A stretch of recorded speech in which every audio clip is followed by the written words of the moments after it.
আসসালামু আলাইকুম my dear audience. কোকোকোলাকে promote করতে গিয়ে যেন কোকোকোলাকে ডিমোট করে ফেললো। জি ভাই, আমি আজকে কথা বলছি এই অ্যাডটার কথা।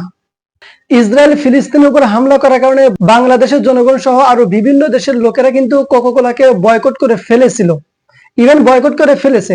বাংলাদেশের মানুষও কোকোকোলাকে বয়কট করছে অনেকদিন আগে, কিন্তু তারপরও বাংলাদেশের মানুষ ধীরে ধীরে কেমন যেন এই বয়কটের বিষয়টা ভুলে গিয়ে আবার কোকোকোলাকে খাওয়া শুরু করে।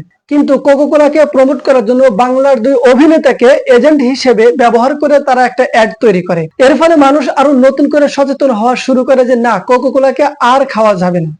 একসময় মানুষ কোকোকোলাকে বয়কট করেছিল, তারপরে ধীরে ধীরে আবার কোকোকোলার প্রতি তাদের একটা আগ্রহ তৈরি হয়। কিন্তু এই অ্যাডটা করার ফলে মানুষ আবার নতুন করে বয়কট করা শুরু করছে। আর এই বিষয়টা আজ আমি একদম ক্লিয়ার করে বুঝতে পারলাম। আজ এক খরিদ্দার এসে আমাকে বলতেছে, ভাই আমাকে একটা লুডুস দেন। আমি বললাম যে ভাই আপনি কোন লুডুস নেবেন? আমার কাছে তো 3টা লুডুস আছে। একটা হচ্ছে ম্যাগি লুডুস, যা 170 টাকা দাম, আর একটা হচ্ছে মিস্টার লুডুস 10 টাকা দাম, আর একটা আছে ওটা হচ্ছে 25 টাকা দাম। এই 3 ধরনের, আপনি কোনটা নেবেন? আমাকে বলতেছে ভাই যেটা আপনার 25 টাকা দাম ওইটা দেন। আমি ওনাকে দিলাম এই লুডুসটা। উনি বলে ভাই এটা কোন কোম্পানি? আমি বললাম কেন, কোকোকোলা কোম্পানি। না ভাই মাপ চাই, কোকোকোলা কোম্পানির কোনো মাল কোনো কিছুই আমি খাবো না। আমি বললাম কেন? কেন আপনি কি জানেন না ফিলিস্তিন আর ইসরায়েলের সেই ঘটনা? ইসরায়েলটা ফিলিস্তিনের উপর বারবার হামলা করছে, আর এই কোকোকোলা কোম্পানির লভ্যাংশ ইসরায়েলদের কাছে যায়। এজন্য আমি কোকোকোলা কোম্পানির কোনো কিছু খাবো না। আমি বললাম যে এই বয়কট আপনি কবে থেকে শুরু করছেন? উনি বলে যে বয়কটটা আমি অনেকদিন আগে থেকে শুরু করছি, তখন তো ভুলে গেছিলাম। আবার নতুন করে এই 2 দিন আগে একটা অ্যাড দেখলাম, ওই অ্যাড দেখে আরো ভালো করে মনে হলো যে না, এটাকে আবার নতুন করে বয়কট করতে হবে। তো এই ভাইয়ের কথা দ্বারা আমি খুব ভালো করে বুঝতে পারলাম যে অনেকেই কোকোকোলাকে বয়কট করে ফেলেছিল, কিন্তু তারা আবার এই বয়কটের বিষয়টা ভুলে গেছিল।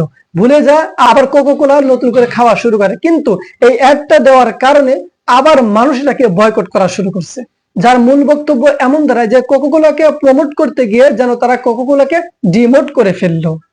আর সবচেয়ে খারাপ লাগছে আমার শরফ আহমেদ জীবনের কথা শুনে।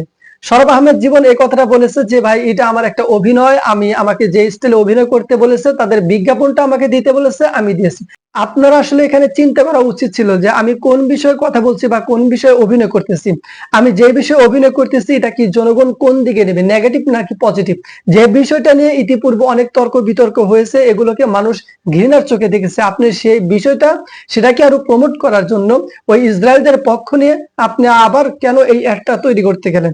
তখন কি আপনার মাথায় কি কোনো চিন্তা ধারণা ছিল না? এই অ্যাড দ্বারা কিন্তু মানুষ আবার নতুন করে সচেতন হলো যে কোকোকোলাকে কোনোভাবে ব্যবহার করা যাবে না। আমার যারা ভিউয়ার্স আছেন, আপনাদের কাছে আমার একটাই চাওয়া, কোকোকোলা বয়কট বয়কট বয়কট। কোনোভাবে কোনো পরিস্থিতিতে কোকোকোলা কোম্পানির কোনো প্রোডাক্ট আপনারা ব্যবহার করবেন না। যে ইসরায়েল আমাদের মুসলমান ভাইদের উপর হামলা করে, যে ইসরায়েল আমাদের মুসলমান ভাইদের শরীর থেকে রক্ত ঝরায়, আমরা কোনোভাবে ওই ইসরায়েলের পক্ষে, আমরা কোনোভাবে ওই ইসরায়েলদের উপকার হবে এরকম কোনো কিছু আমরা করব না ইনশাআল্লাহ।